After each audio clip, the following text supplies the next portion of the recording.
오늘 우리 함께 묵상할 말씀은 로마서 5장 6절에서 11절입니다.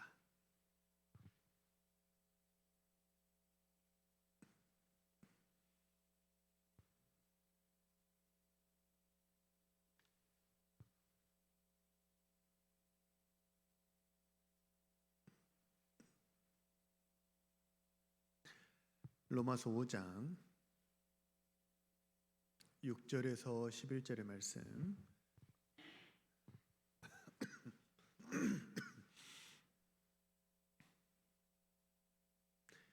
우리 잘 찾으면 함께 읽겠습니다. 로마서 5장 6절입니다. 우리가 아직 연약할 때에 기약대로 그리스도께서 경건하지 않은 자를 위하여 죽으셨도다.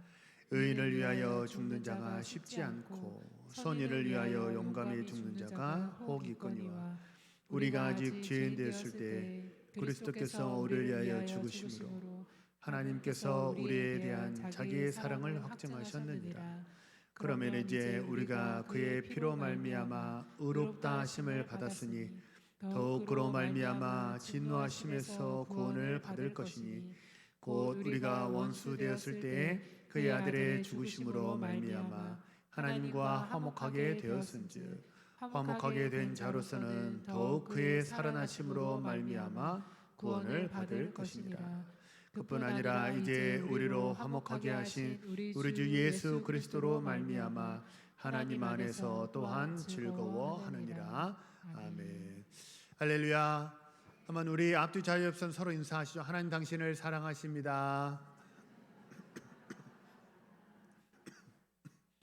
우리 한 번 더 12월이 됐으니까 이렇게 한번 인사하시죠. 옆에 사람에게 한번 보시고 미리 크리스마스.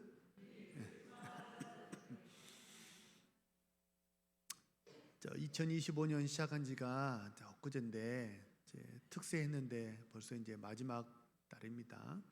올 한 해의 마지막 달까지 하나님의 은혜와 또 하나님의 사랑 가운데 항상 승리하시는 주의 백성들 되시길 소망하고 축복합니다. 한번 고백하겠습니다. 나는 복받은 사람입니다. 이제 많이 두드릴수록 이렇게 와닿아요. 나는 우리 가정은 복받은 가정입니다. 우리 교회는 복받은 교회입니다. 아멘. 감사합니다.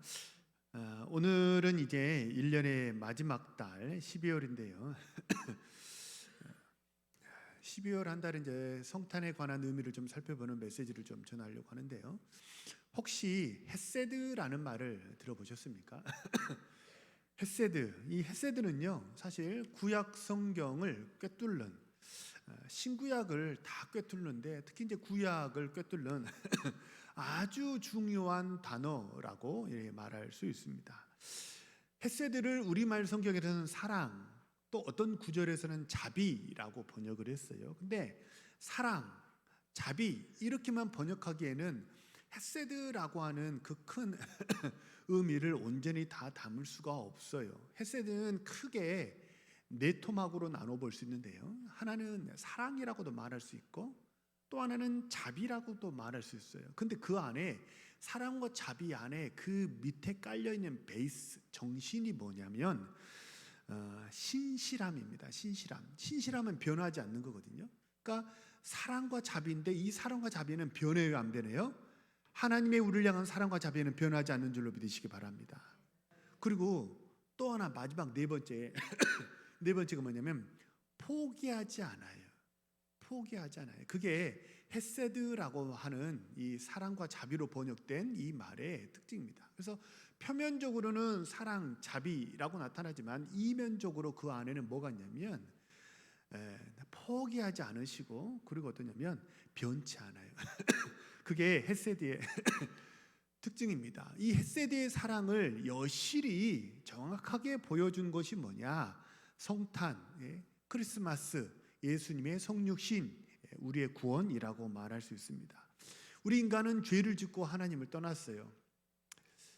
우리는 좀 어떠냐면 솔직히 하나님보다 세상을 더 사랑하는 그런 경향이 있잖아요. 세상을 사랑하고 또 하나님의 말씀대로 살기보다는 이제 세상의 것들이 좀 원튼 원치 않던 그 세상의 직장 생활, 가정 생활 이런 일상에 휘말려서 이제 하나님을 잊어버리고 살 때가 많습니다. 그래서 우리는 죄를 지어요.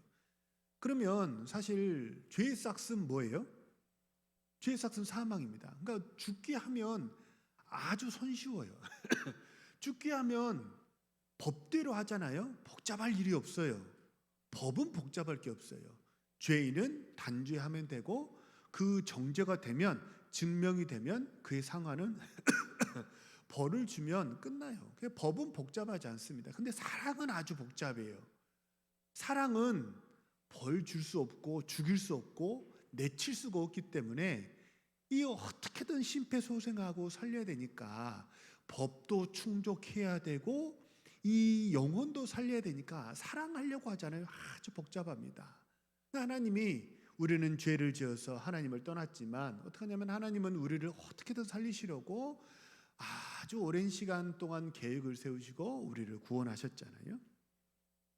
십자가에 죽으시기까지 우리를 포기하지 않으셨어요. 이 포기하지 않는 사랑, 이 사랑이 우리가 받은 성탄의 은혜와 축복인 줄로 믿습니다. 그래서 제가 소망하고 축복하고 싶습니다. 우리 성탄의 달 12월에 우리 사랑하는 모든 동원의 성도님들, 이 헷세대의 사랑에 더 깊어지는 주의 백성들 되시길 소망하고 축복합니다. 그리고 이 사랑을 나도 받지만 이웃에게도 나눌 수 있는 그런 넉넉한, 성령께서 우리 마음을 이렇게 넓혀주시는 그런 은혜와 축복이 함께 하시기를 소망하고 축복합니다. 성탄의 사랑이 오늘 본문 로마서에는 세 가지로 나타나는데요. 첫 번째 하나님의 사랑의 특징이 뭐냐면 포기하지 않는 사랑입니다. 하나님의 사랑은 포기하지 않는 사랑이에요.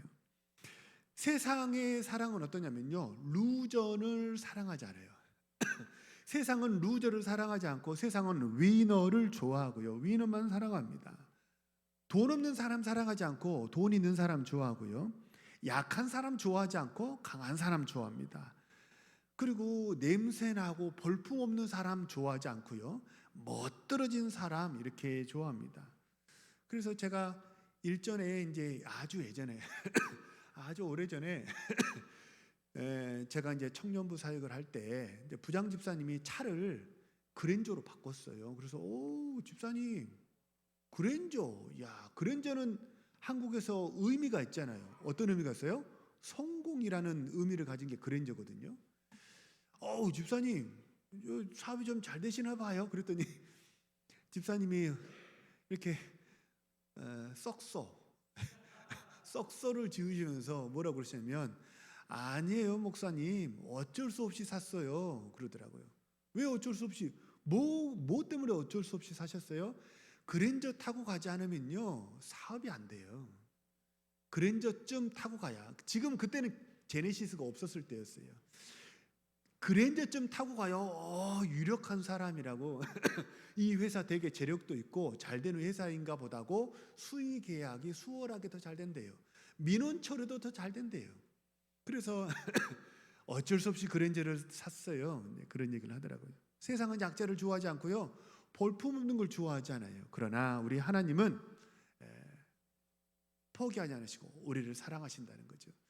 세상은 약자, 볼품 없는 사람, 약한 사람 좋아하지 않아요. 지금 지구촌에서 벌어지고 있는, 수년째 벌어지고 있는 이 전쟁이 사실 그걸 증명하고 있잖아요. 약하면 쥐어 터지는 거예요. 약하면 착취당하고 빼뜨려지는 거죠. 하지만 오늘 본문에 보면요, 6절을 보면 뭐라고 그러냐면 우리가 아직 연약할 때 그러고요, 8절을 보면 뭐라고 그러냐면 우리가 아직 죄인 되었을 때 그러고요, 10절을 보면 곧 우리가 원수 되었을 때 그래요. 그러니까 연약하다, 그럴 수 있죠. 감기 걸려도 연약하잖아요. 근데 죄인은 연약한 것보다는 더 강화된 개념이고요, 죄인보다 더 강화된 개념이 원수의 개념입니다. 그러니까 우리가 아주 최소한도로 연약했을 때, 그때도 하나님은 우리를 사랑하시지만 적극적으로 우리가 하나님께 죄를 짓고 하나님과 원수 되었을 때에도 하나님은 경건치 않은 우리를 위하여 죽으셨다, 이렇게 성경은 얘기를 한다는 거죠. 이게 헤세드의 하나님의 사랑인 줄로 믿으시기를 바랍니다. 하나님과 함께하는 거, 이걸 성경에서 뭐라고 하냐면 영생이라고 그래요. 왜 천국은 영생하는 곳입니까? 하나님과 그리하여 하나님과 영원히 함께하기 때문에 그렇습니다. 반대로 그러면 하나님과 분리되는 걸 성경에서 뭐라고 그러냐? 사망이라고 해요. 그러니까 우리는 연약했고 죄인이고 원수이기 때문에 어떠냐면 하나님과 분리되었습니다. 하나님 죄와 함께 하시지 않기 때문에 그래요. 우리는 영적으로 단절된 죽은 사람들입니다. 그래서 우리는 지혜가 없어요. 선을 행할 능력도 없는 그런 사람들입니다. 한마디로 세상적인 말로 말하면 우리는 어떤 사람이에요? 루저예요. 우리는 능력이 없기 때문에 그래요. 우리는 아름답고 선한 것이 없고 능력 있는 사람이 아니에요. 우리는 세상 한마디로 말하면 루저들인데요. 그러면 루저는 쓸모없으니까 버려야 되고 아름답지 않으니까 사랑할 수가 없어요. 아름다워야 사랑하죠. 쓸모 있어야 데려다 쓰잖아요. 근데 우리는 쓸모도 없고 아름답지도 않은데 그렇게 우리는 충성스럽지 않아요. 그럼에도 불구하고 하나님 아버지는 우리를 버리지 않으신다는 거죠.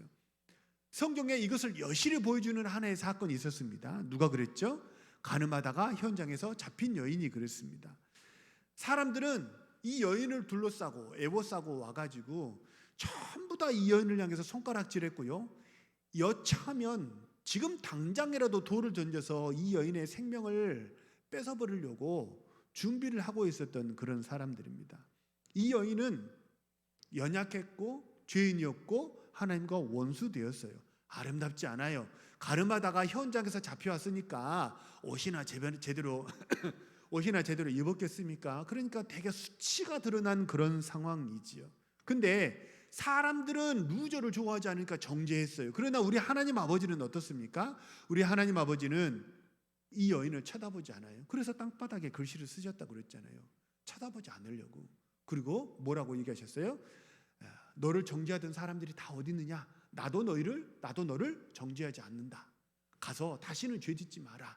이 여인에게 다시 한번 세상을 살 수 있도록 기회를 주셨다는 거죠.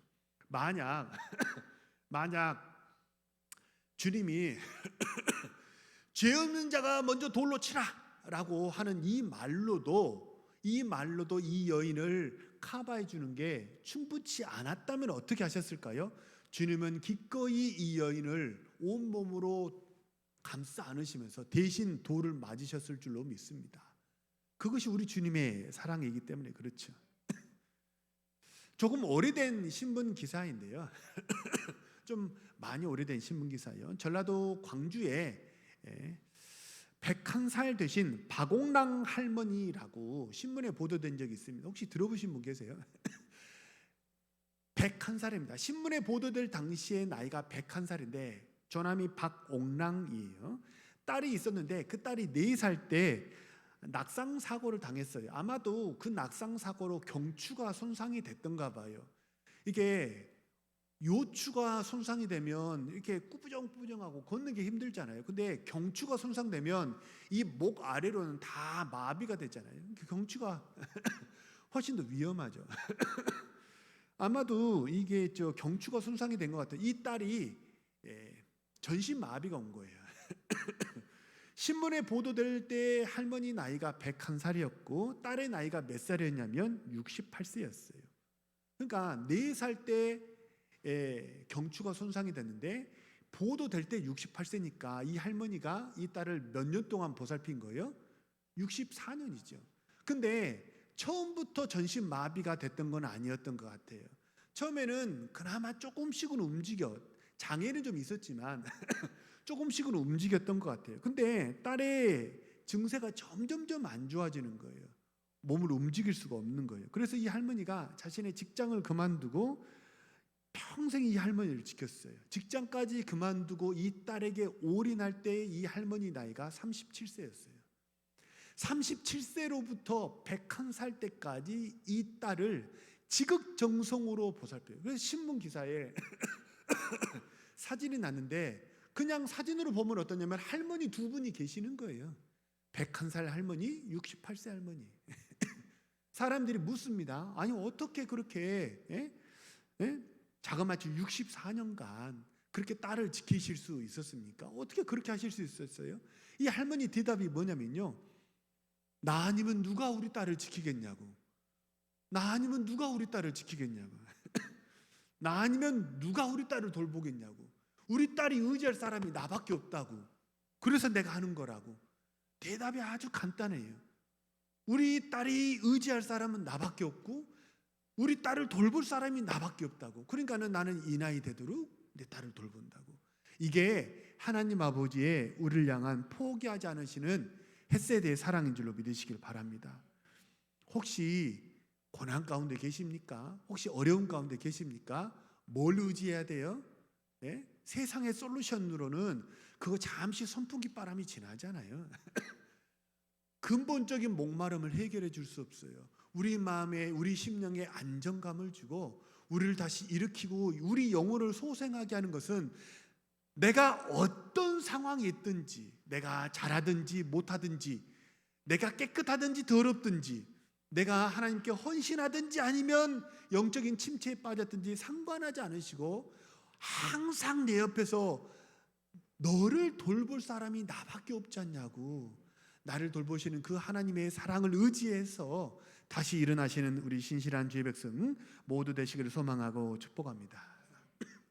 성탄절에 오늘 로마서 본문에서 보여주는 두 번째 하나님의 사랑은 파격적인 사랑입니다. 하나님의 사랑은 파격적이에요. 7절을 보면 뭐라고 그러냐면요, 7절을 보면 의인을 위하여 죽는 자가 쉽지 않고 선인을 위하여 용감히 죽는 자가 혹 있다 말합니다. 의인은 어떤 사람이냐? 의인은 자기 관리가 똑 부러지는 대쪽 같은 사람이 의인입니다. 그러니까 자기 한 몸 관리는 되게 잘하는 거예요. 의로운 사람입니다. 선인은 어떤 사람이냐? 의인의 플러스, 의인 플러스 이웃이 들어가면 선인이에요. 그러니까 내 한 몸도 대쪽같이 자기 관리를 잘할 뿐만 아니라 힘들고 어려운 사람에게 찾아가서 그 사람들도 잘 돌봐주는 사람, 이웃에게 덕을 베풀고 선을 행하는 사람, 그 사람이 선인입니다. 그러니까 성경에 보면 자기 관리 잘하는 사람, 뭐 남한테 뭐 이렇게 선행을 한 게 없으니까 그 사람을 위해서 죽는 건 쉽지 않다고 말하고요. 반대로 남을 좀 잘 도와주는 사람은 그래도 감동이 있으니까 그 사람을 위해서 용감해 죽는 사람이 간혹 있다, 성경은 얘기를 해요. 근데 하나님의 파격적인 사랑이 뭐냐면 우리는 선인도 아니고 의인도 아니고 죄인이에요. 그러니까 우리는 내 한 몸 관리도 못할 뿐만 아니라 남에게, 이웃에게 선한 것을 주기는커녕 이웃에게 더러운 것을 묻히는 그런 피해를 주는 사람이 우리라는 거예요. 근데 어떠냐면 그 하나님이 그 죄인을 위해서 죽으셨다는 거예요. 그래서 하나님의 피로 우리의 모든 죄를 다 씻어버리고 깨끗하게 하셨다라는 것입니다. 파격을 조금 다른 말로 하면 뭐라고 말할 수 있냐면 계산적이지 않다는 거예요. 페이백을 생각하지 않아요. 내가 이렇게 하면 저 사람이 나한테 이렇게 하겠지? 이건 뭐냐면 파격적이지 않아요. 파격적인 사랑은 생각보다 그 이상이에요. 이만큼은 나한테 할 수 있겠지. 그보다 못하면 최악이고요. 이만큼은 하겠지 했을 때 그만큼 하면 그건 기본이고요. 이만큼 하겠지 그랬는데 그보다 훨씬 뛰어넘어 버리면 그러면 그거는 파격이에요.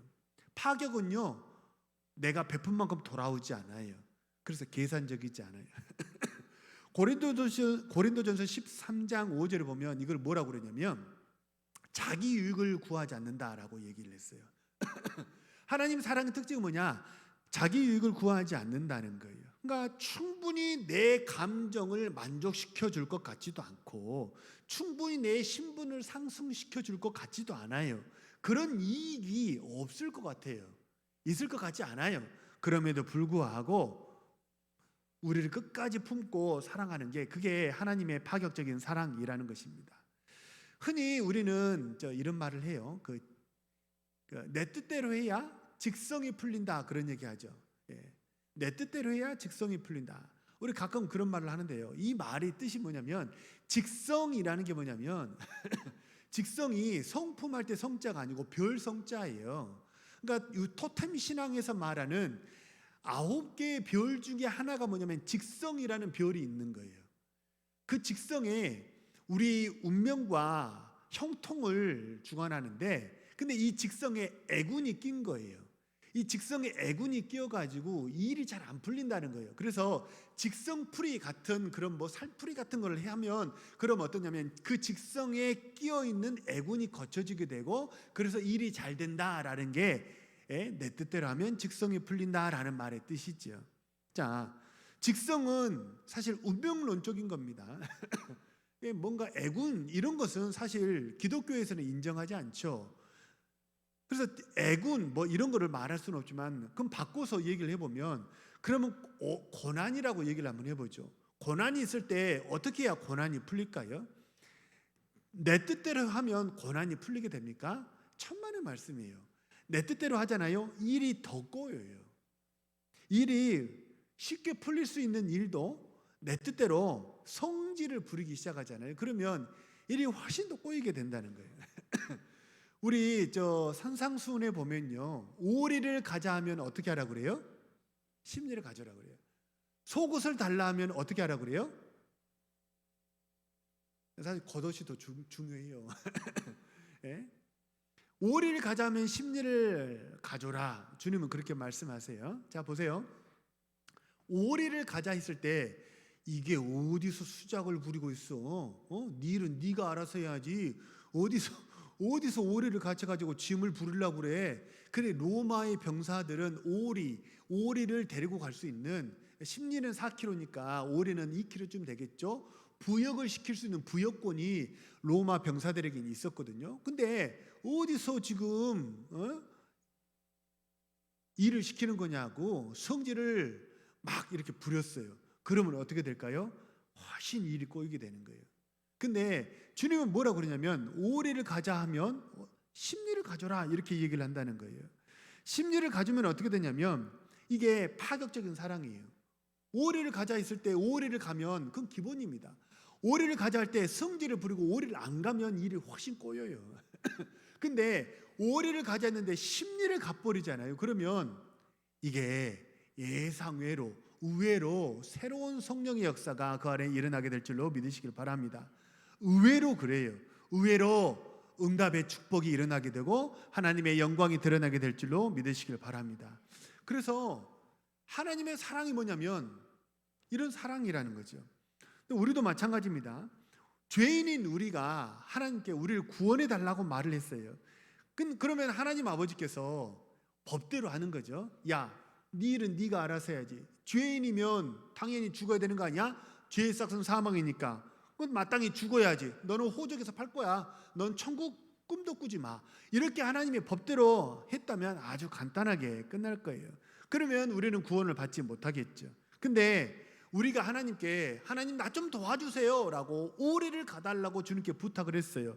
그랬더니 우리 주님은 어떻게 하셨어요? 우리 주님의 심리를 가지 않으셨어요. 우리 주님은 우리가 오리를 가달라고 주님께 부탁했을 때 주님은 오리를 가신 게 아니고 평생 우리와 함께 하시고 동행하시는 줄로 믿으시기를 바랍니다. 이게 하나님의 파격적인 사랑이라는 거예요. 우리가 하나님 나 좀 도와주세요 라고 했을 때 그 조금 짐 들어주는 정도가 아니라 수고하고 무거운 짐진 자들아 내게로 오라. 내가 다 너희를 쉬게 하리라. 우리의 모든 짐을 대신 평생 대신 맡아주신 게 우리 하나님 아버지의 사랑인 줄로 믿으시길 바랍니다. 그래서 우리가 죄에서 해방됐다는 거예요. 그래서 우리가 하나님의 자녀가 되었다는 거예요. 우리가 성탄의 달 12월을 오늘 맞았는데요. 바라고 소망합니다. 하나님의 자녀답게 우리도 이제 파격적인 하나님의 사랑을 받았잖아요. 그 파격적인 하나님의 사랑을 받은 하나님의 자녀답게 우리도 세상에 하나님의 감동을 전하고 하나님의 은혜를 전하는 주의 백성들 되시길 소망하고 축복합니다. 조금만 더 하면 돼요. 저 사람이 기대하는 것보다 조금 더 하잖아요. 그러면 거기에 감동이 있고 은혜가 있고 하나님의 영광이 드러나게 될 줄로 믿으시길 바랍니다. 오늘 본문을 통해서 우리에게 보여주신 세 번째 사랑은 뭐냐면요, 화목하게 하는 사랑입니다. 오늘 보면 10절 11절을 보면요, 이게 성경 묵상의 가장 쉬운 방법이 뭐냐면 반복하는 것을 찾으면 되거든요. 근데 오늘 보면 10절 11절을 보면 화목하게 된 자로서 화목하게 되었은즉 화목하게 하셨다라고 화목한다는 얘기가 연급 후 3번이나 반복됩니다. 그리고 마지막 결론이 뭐냐? 그 화목하게 된 결론이 뭐냐? 즐거워하게 됐대요. 화목함의 결론이 뭐예요? 즐거움이에요. 우리 도움교회가 표어가, 우리 도움교회가 매년 이런 표어가 좀 있지만 우리 교회의 영구 표어가 뭐냐면, 따라서 한번 해보시죠. 은혜가 있고 웃음 있는 교회. 왜 우리가 웃음이 있어요? 하나님과 우리가 화목하게 되고 성도들과 성도들이 서로 화목하게 되었기 때문에 우리 교회에 웃음이 가득하게 될 줄로 믿습니다. 그런 교회 되기를 간절히 소망하고 축복하고 기도합니다. 그래서 화목의 결과가 뭐냐면, 화목의 결과는 즐거움이고요. 그럼 반대로 해석해 보면 불화의 결론은 뭐예요? 우울이에요. 분노예요. 그죠? 수년 전에 요새는 TV 잘 안 나오더라고요. 아주 수년 전에 불교 경전의 강의로 TV에서 이렇게 막 인기를 끌었던, 이렇게 머리가 좀 이렇게 미신, 머리 짧은 그런 분이 한 분 계셨어요. 도머식이라고. 근데 그분이 이제 TV의 강연에 나와서 이런 말을 했어요. 불교의 경전을 학술적으로 이해하는데 머리 좋은 사람은 30년 걸리고 머리 나쁜 사람은 300년 걸린다. 도교를 연구하는 데는 20년 걸리고 유교는 10년이 걸린다. 그런데 기독교는 딱 3년이면 된다. 그가 이런 말을 했어요. 불교의 경전이 30년 걸리고 300년 걸린다는데 기독교는 3년이면 된대요. 그래서 참 이 말은 물론 그의 교만함과 오만함을 드러낸 그런 말이긴 해요. 근데 왜 그는 그렇게 말했을까 이렇게 생각해 보면요, 기독교의 핵심은 뭐라고 생각하세요? 기독교는요 생명의 종교예요. 교리의 종교가 아니에요. 불교나 유교나 도교는 다 교리의 종교입니다. 근데 기독교는 교리가 핵심이 아니에요. 뭐가 핵심이에요? 하나님 아버지의 헤세드의 사랑이 핵심인 줄로 믿으시기 바랍니다. 그러니까 이 헤세드의 사랑이기 때문에 사실은 그 도머시기가 강의했던 말대로 기독교는 3년이면 된다고 그랬는데, 사실요 이 헤세드의 사랑을 깨달으면 기독교를 다 깨달았다고 해도 과언이 아니에요. 그러면 뭐 3년 걸릴 일 있습니까? 3일 만에도 하나님의 사랑을 우리가 충분히 깨닫게 될 수 있을 줄로 믿으시기를 바랍니다. 우리를 괴롭히고 우리를 번뇌하게 만드는 이 사탄은 천사장이었거든요. 원래는 천사 중에 으뜸 3명의 천사장이 있었어요. 가브리엘, 루시엘, 미카엘. 근데 가브리엘은 소식을 전하는 우체부 같은, 최신부 장관 같은 그런 역할이었고, 미카엘은 국방부 장관이었어요. 그리고 이 루시엘은 예배를 담당하고 찬양을 담당했어요. 그런 천사장이었으니까 항상 하나님과 동행했어요. 성경에 천지 창조 이전의 일을 잘 기록하지 않아요. 그러니까 이 천사장이 얼마 동안 하나님과 동행했는가 우리는 알지를 못해요. 하지만 천사장이니까 추측하기로는 엄청 오랫동안 하나님과 동행했지 않았겠습니까? 그가 집례했던 찬양이, 그가 드렸던 찬양이, 그가 집례했던 예배가 도대체 얼마나 많았겠어요. 그죠? 천사장이었으니까요. 그는 똑똑했고요, 그는 능력 있는 존재였어요. 천사장이었으니까요. 근데 그 똑똑했던 천사장도, 그 능력 있는 천사장도 죽었다 깨어나도 모르는 게 하나 있어요. 그게 뭔지 아세요? 그는 하나님의 법을 잘 알고 있습니다. 죄의 싹은 사망이라는 걸 너무나 잘 알고 있고, 사망, 이 죄 지은 사람을 어떤 논리로 법정에서 고발해서 사망으로 밀어넣어야 이 꼼짝없이 이 논리 속에 사람이 죽게 되는지 이 사탄은 너무나 잘 알아요. 하나님의 법도 잘 알고, 그리고 하나님이 뭘 좋아하고 뭘 싫어하는지 이 천사장은 잘 알고 있어요. 근데 다 잘 알아요. 그렇게 똑똑하고 그렇게 능력이 있단 말이에요. 봉사를 얼마나 많이 했겠습니까? 그런데 그 천사장이 죽었다 깨어나도 모르는 게 있어요. 그게 뭐예요? 헤세드의 사랑이에요. 이 천사장이 죽었다 깨어나도 그건 몰라요. 루시퍼는 말합니다. 죄인은 그냥 버리면 되지 않아요? 죄인은 그냥 죽이면 되지 않아요? 죄 지으면 그냥 죽이면 되지, 뭐하러 하나님이 그렇게 신이 인간의 몸을 입고 이 땅에 태어나야 했는지 그는 죽었다 깨어나도 이해하지 못해요. 죄는 죽이고 버리면 되니까요. 왜 그렇게 3년 동안 이 땅에서 사람들을 막 머리 나쁜 그 사람들을 아무리 설명해도 이해하지 못하는 이 땅의 그 인간들을 위해서 3년 동안이나 온갖 비유를 들어서 온갖 많은 시간을 들여서 설교하고 비유를 들어서 가르치셨는지 사탄은 이해하지 못해요. 그리고 마지막 결론적으로 그냥 죄인은 죽이면 되지 왜 그렇게 대신해가지고 십자가에서 못 박히고 물과 피를 다 쏟으면서까지 사람을 위해서 죽었는지 그는 이해하지 못해요. 왜 그래야 되는지 이해하지 못해요. 그 사탄의 마음을 대변하는 그 비유가 탕자의 비유에서 형이에요. 그 형은 죽었다 깨어나도 아버지 마음을 이해하지 못해요. 왜 집 나간 아들이면 버리면 되지, 호적에서 팥 버리면 되지, 왜 폐류는 아니냐고, 버리면 되는 거예요. 근데 왜 그렇게 아버지가 집 밖에 나가가지고 아들을 목이 빠져라고. 그때 당시가 족장사회였거든요. 족장사회라는 건 뭐냐면 그 부족원의 생사 여탈권을 가지고 있는 게 족장이에요. 그 족장이 되게 채신머리가 없어요. 족장은 이 호피로 둘린, 영화 같은 데 보면 그렇잖아요. 호피로 둘린 그 큰 의자에 앉아가지고 부족원들을 지시하고 명령하는 게 족장이에요. 근데 그 장막에서 나와가지고 집 밖에 나와가지고 목이 빠져라고 어디 우리 아들 오는지, 이제 나오나 저제 나오나 그 아들을 왜 기다리는지 이 큰아들은 이해하지 못해요. 그 아들이 그 짓고를 해가지고 집에 왔을 때 왜 그 아들, 냄새나는 그 아들을, 깨끗한 옷을 입고 있는 아버지가 왜 냄새나는 그 아들을 목을 어긋맞게 허그하고 옷을 갈아입히고 가락지를 껴주고 소를 잡아가지고 잔치까지 벌여주는지 이 큰아들은 이해하지 못해요.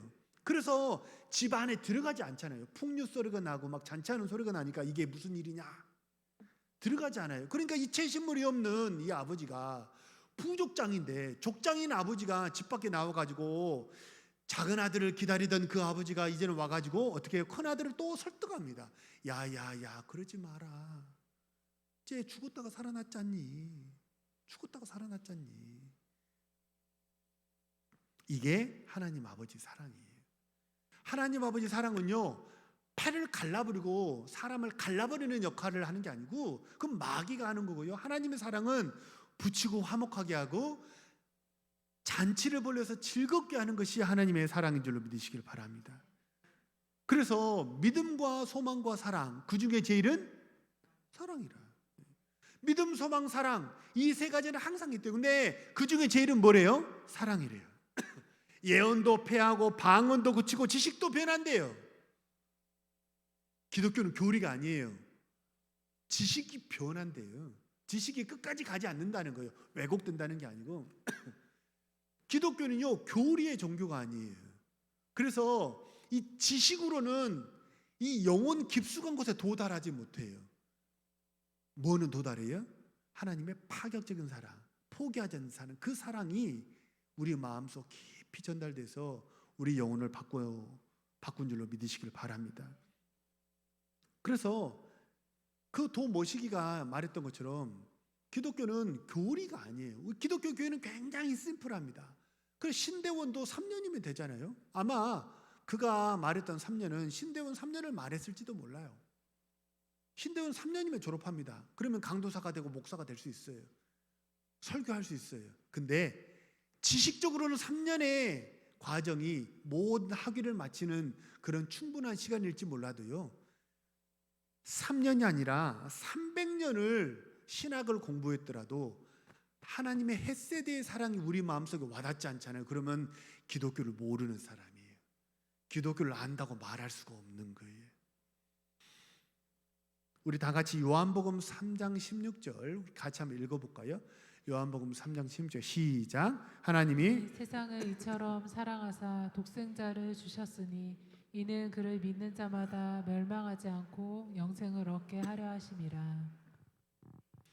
우리 주일학교에서부터 들었던 구절이죠. 하나님이 세상을 이처럼 사랑하사 독생자를 주셨으니. 주일학교 때 배웠던 율동이 아직도 잊어버리지 않아요. 하나님이 세상을 이처럼 사랑하사. 세상 사람들도 많이 알고 있는 구절입니다. 요한복음 3장 16절. 많이 알려져 있어요. 이 구절 하나로 하나님이 세상을 위해서 세상을 사랑하셔서 독생자를 줘가지고 구원하셨다.